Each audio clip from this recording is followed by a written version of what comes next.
Take time. No pressure. How did this? You're frozen. Are you?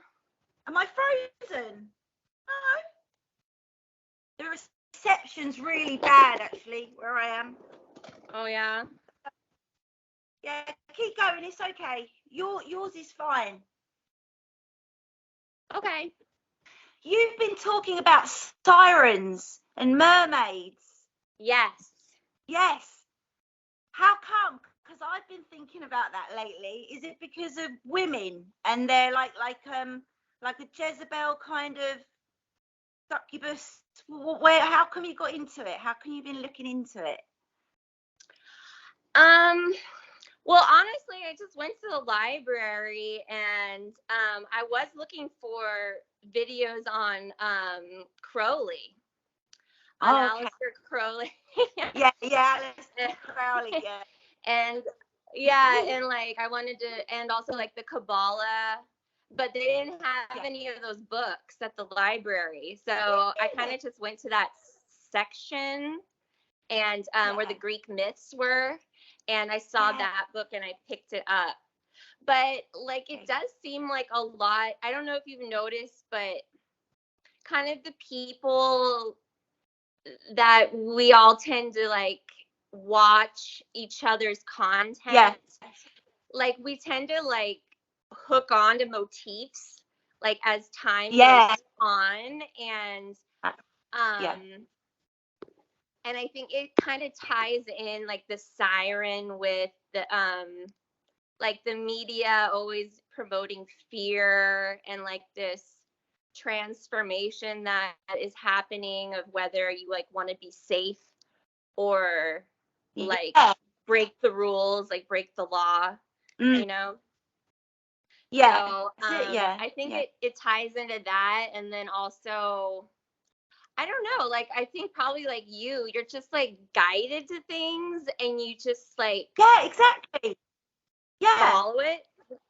Yeah, tell me your process. Tell me one of your processes, because I know you got loads of different ways. A lot of it is like it happens in the bathroom. But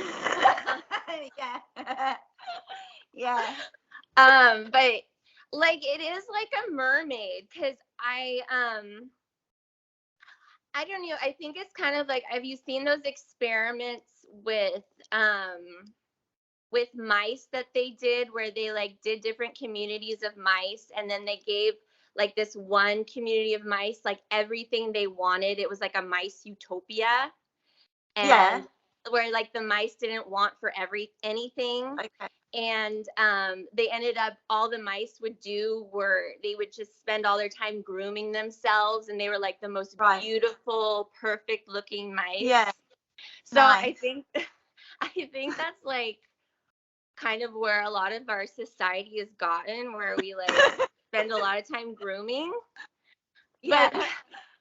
But I spend a lot of time grooming, and that's also like what the mermaids do. Like they're combing their hair and they're looking at themselves, like doing self-reflection. It's our temple.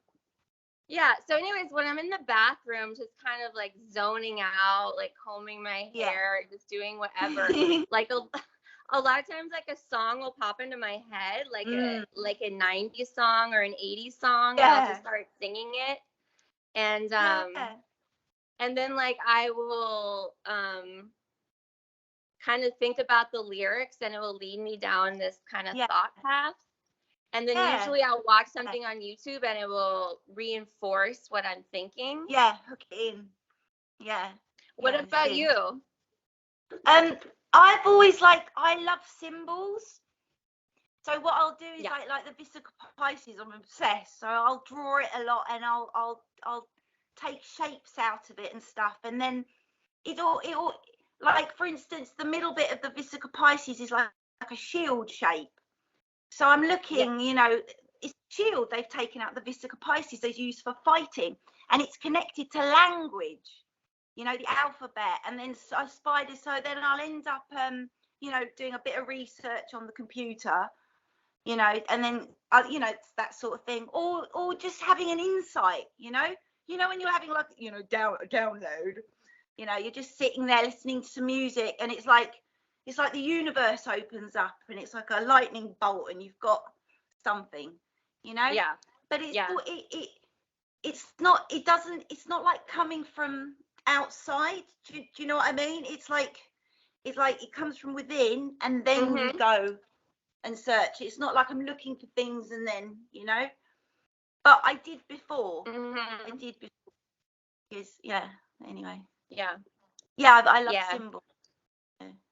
I do too, and it's like it's like the more and more we like are immersed in our like studies and research, it's like apparent how the language is like it's all this, it's like the spell, the language is exactly like the key, and it's like how, and it like goes across all languages now, like it's like I can understand different languages so much easier than I used to, and I could be like, this word is the same in this language, and I don't know, it's almost like, I don't know if you like Bible prophecy and stuff, but I love the Bible. I love it. I love it all. Don't leave anything out. I just want the truth. So like, I look at anything. Yeah. But, yeah. I've kind of avoided the Bible up until recently, just because I never liked the vibes of like it never made sense to me about Jesus, and like if he died. Like if he died for our sins, like why is everybody asking for forgiveness all the time? Like if he like and it's only until recently like that through this, I don't know if I watched this lady Anna Grace. She has a channel called Mind Forward. Yeah, and she's basically saying that, if you follow the 10 commandments, then you don't believe in Jesus, because Jesus erased the law when he died. So most everybody who says they believe in Jesus really doesn't believe in Jesus. And that like really makes sense to me. Yeah. But I also think like we are personally like Christ. Exactly. Yeah. Yeah, exactly. That's what, I think that too. Yeah. Like we're all Jesus, isn't it? Like what David Icke said. He thinks he's Jesus. He got ridiculed so bad in England for that. Everyone misunderstood. Is he still making stuff? I don't know. You know what? I don't even really look at him anymore. I think I really went off him. Because there's kind of gatekeepers. Do you know what I mean? And he started, he was trying to do his own newspaper, and I met someone that was working for him, and she was saying, he's no good. Basically, right, I used to go to all his talks, even, and I'd watch him grow. And then I went right up to the stage to give him something. He totally blanked me. Why would he do that? I was so close to him, like literally, he just blanked me, and I thought, sorry. I just thought, no. That means something. Do you know what I mean? It's the way you behave. Like, there was like a coldness about him when he's preaching about love and stuff, and but Aphrodite. Well, it's like, go on. Well, I was gonna say, I think like to get like, unfortunately, to get to that level where you're on a stage and you're selling tickets and people are buying them, like that person has had to sell their soul in some sort of way to get to that. Like there's like nobody authentic that has like a spotlight shown on them that, is like a celebrity. Like I think like everybody's corrupted. Yeah. But I don't know. What's your dream? Like my dream for the future? Like if you could die tomorrow, and you hadn't done what you really wanted, what's like really in your heart? What do you love? Well, I just like want, like, I would love a utopia kind of situation where, like where everybody's like honoring the masculine and feminine, and people can have healthy relationships. Like, I'd love to be in a community of different couples that are, able to share like love with each other, and it's not like a toxic, competitive, where you can like, with like an eco village type situation. But I also love to like travel and see different places. So, but I just like have this feeling that our dream world and this world are gonna become synonymous, and like we will be able to just fly or somewhere wherever we want, or just create, from the dirt. But what do you think about this pole shift? They're going to the pole shift. Yeah. There's dates and stuff, and like, it's true, the earth, there is a reversal going on, but I just don't know how to feel about it, and I just think I'm not going to worry about it wherever I am. I'm meant to die or whatever, but I just wondered what you thought about it, because I don't know. What do you think? I think something's gonna happen. Yeah. What though? For sure. I think it has it has to do with our blood, and it has to do with magnetics. Yeah. And I think like the dome, like we're in this like a bubble, but like it's also like we're inside another body, like as above so below. And there's like the water's above, so it's like we're like in this bubble, like a pimple, and we're gonna pop, or like we're a baby, we're gonna be born, like something's gonna happen. Because it's it's like, what's that? Oh, go on. Yeah, no, you go. No, it's just like, because like people think you're crazy, you talk about this stuff. They do out there, like your stupid hippie Melissa.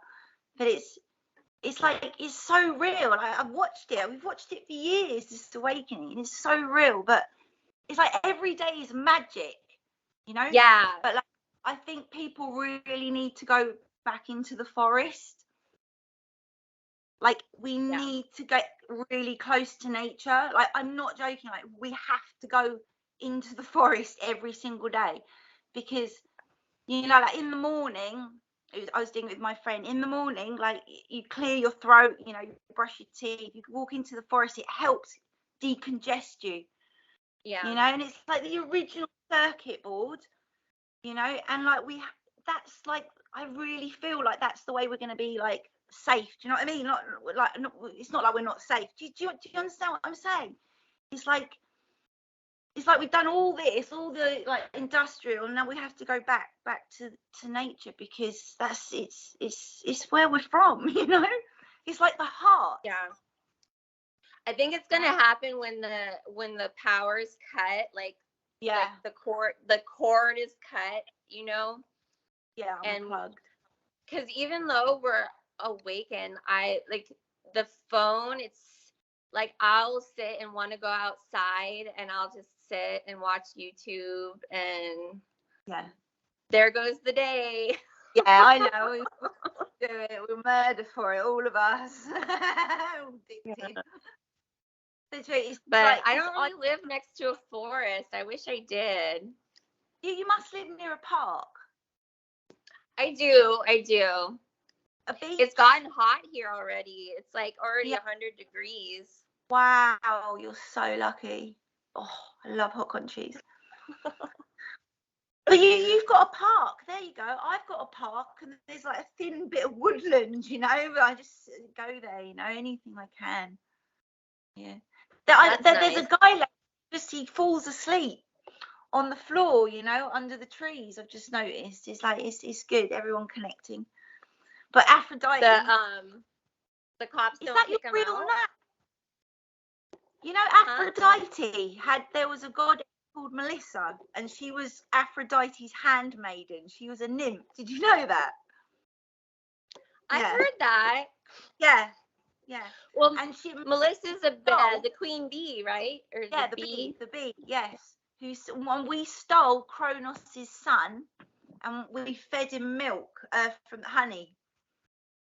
It's one of the Greek myths. Yeah. And then he got really pissed, and he turned her into a bush. A bush. Yeah. So yeah. Because Aphrodite is a lovely name, isn't it? Thank you. Well, it's not really my real name, you know. Yeah, I know that. Sorry. You did Blood Over Intent, right? Oh my God, I'm so glad you fucking mentioned. I'm like embarrassed to admit it. I did it because listen, right, Aphrodite, I didn't know what the fuck I was doing, right? I knew the word. Think blood over intent. Yeah. Blood over intent. But our intention, like, I know blood's really important. Yeah, it's all about the blood. It's all about genetics. Yeah. But how can it be over the intent? Because that's like the spark. This is what I don't understand. And I signed my blood. Do you know what I mean? We made a contract that I didn't actually understand what I was doing. And that's when all the shit started, I think. Yeah, I do think, though, Blood Over Intent has been, I don't think it's bad. Okay. I think you and I did it for the right reasons. I think a lot of people in the Blood Over Intent community did it to be part of a family, or to join a group, or to be one with, you know, Satan. Heaven on earth. Right. But I didn't do it for that. I did it to release my DNA and from bondage.